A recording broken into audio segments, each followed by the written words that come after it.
విచ్చేసిన నర్రా రవికుమార్ సార్ గారిని సాదరంగా వేదిక మీద ఆహ్వానిస్తున్నాము. సారు పద్మశ్రీ అవార్డు గ్రహీత.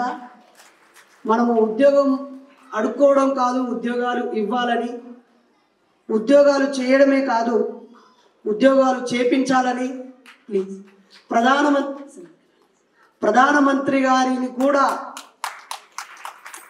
అనొద్దు కానీ మెడలు వంచి నువ్వు దళిత జాతి ఉద్ధరణకు చేయాలంటే మాకు షూరిటీలు ఎవడు ఇవ్వడు, మాకు ఆస్తిపాస్తులు ఉండవు, వితౌట్ షూరిటీ మాకు నువ్వు పెట్టుబడి ఇస్తేనే మేము వ్యాపారవేత్తలుగా ఎదుగుతామని చెప్పి ఒప్పించి జాతీయ స్థాయిలో ఒక దళితులకి ఒక ప్రత్యేకమైనటువంటి ఎంటర్‌ప్రెన్యూర్‌షిప్ని అందించడం కోసం అహర్నిశలు పాటుపడుతున్నారు. ఈ హైదరాబాద్ మహానగరానికి మూఢనమ్మకాల నిర్మూలన కోసం మమ్మల్ని పరిచయం చేసిన మంచి మనిషి అన్న నర్రా రవికుమార్ సార్. జైలుకు వెళ్ళడానికి 20 రోజుల ముందు ఒక పెద్ద స్కెచ్ చేసినాం, కానీ మతవాద చేసిన స్కెచ్ మేము పడిపోయినాం. తెలుసుకొని ఒకటే మాట చెప్పి, నరేష్ ఒక ట్రెండ్ సృష్టించేటువంటి ఒక బ్యాండ్ని క్రియేట్ చేయాలి. మన బ్యాండ్ వచ్చి మన కల్చర్ని అప్డేట్ చేస్తూ ఇప్పుడున్న యంగ్ జనరేషన్ కనెక్ట్ చేస్తూ ర్యాంప్ చేస్తూ తర్వాత గిటార్ వాయిస్తూ ఒక ప్రొఫెషనల్గా ఉంటూ ఇట్లా తొలగించాలి. అలాంటి యంగ్ పర్సన్స్ని, music instruments, singers, different thinkers, different రైటర్స్ని మనం ఒక క్లబ్ చేసి ఒక క్రీమ్ తయారు చేసి మనం గొప్పగా సాంస్కృతిక మార్పు దిశగా అడుగు వేద్దాము అని సుదీర్ఘంగా చర్చించారు.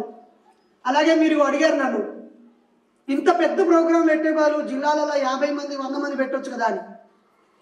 కరెక్ట్గా 2011 సంవత్సరంలో 14 ఏళ్ల క్రితం నాకు రవికుమార్ సార్ ఒక మాట చెప్పాడు, నువ్వు 100 మందితో 100 మీటింగులు పెట్టింది ఒక లెక్క, కేవలం 1000 మందితో ఒక మీటింగ్ పెట్టింది ఒక లెక్క అని చెప్పాడు. 100 10,000 మంది అవుతారు. 10,000 మందిని కలిసినాం 100 మీటింగులు పెట్టి. కాదు 1000 మందిని ఒక్క కాడ పెట్టు, 999 మంది నా వెనకాల 1000 మంది ఉన్నారనే స్ఫూర్తితో ముందుకు పరిగెడతారు అని చెప్పినటువంటి వ్యక్తి రవికుమార్ సార్.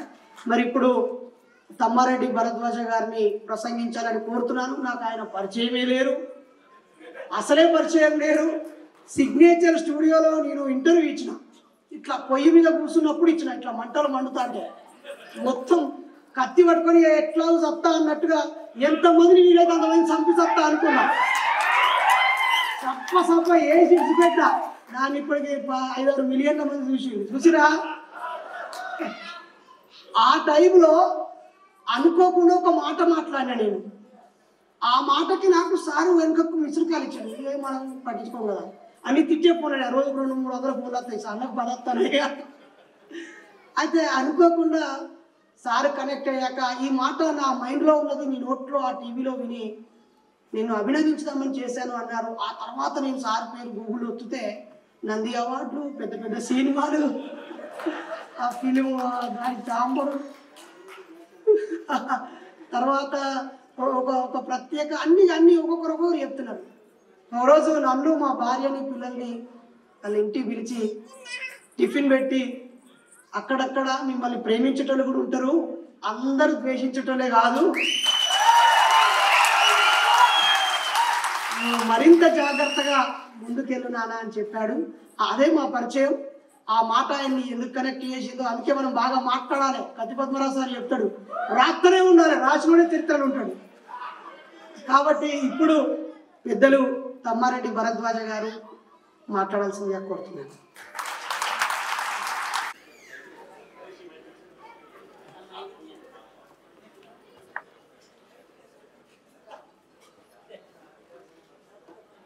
అందరికీ నమస్కారం.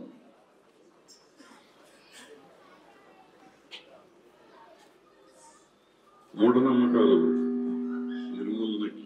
నిర్మూలన సంఘం ఇవాళ సావిత్రిబాయి పూలే గారి వృత్తాంత సందర్భంగా ఇవాళ చేస్తున్న ఈ ప్రోగ్రాం నన్ను పిలిచారు. అయితే నిజంగా నరేష్ చెప్పినట్టు ఆయన ఎవరో నాకు తెలియదు, నేను ఎవరో ఆయనకు తెలియదు. సరిగ్గా చాలా గొడవ జరుగుతున్న టైంలో ఆయన ఇంటర్వ్యూ చూసి నేను ఫోన్ చేశాను. యాక్చువల్గా నేను ఫోన్ చేసి నేను తిడతానికే ఫోన్ చేసి తిట్టాను కూడా అని చెప్పట్లేదు. అంటే ఒక రకంగా నేను అవన్నీ చూసిన తర్వాత నరేష్కి నేను ఫ్యాన్ అయిపోయాను.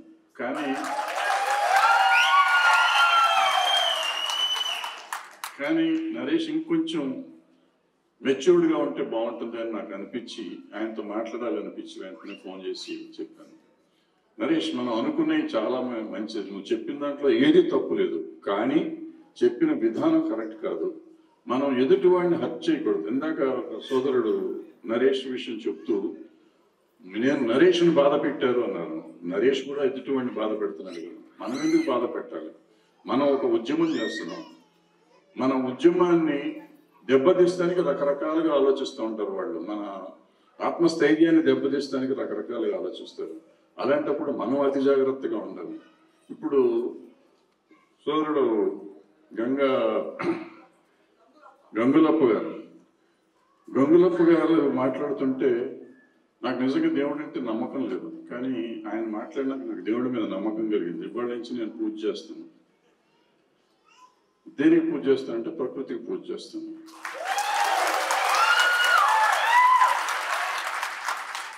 ఆయన పూజలు గీజలు వద్దన్నారు, కానీ ఆయన చేసేది పూజ ఒక రకంగా ఓన్లీ ప్రకృతిని నమ్ముదాం అన్నారు.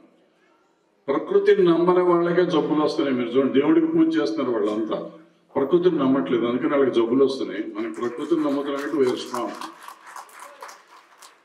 ప్రకృతి ఇవాళ ప్రకృతిని నమ్మితే ఈ కులాలు, మతాలు, మనుషులు, వైషమ్యాలు ఇవేమి ఉండవు.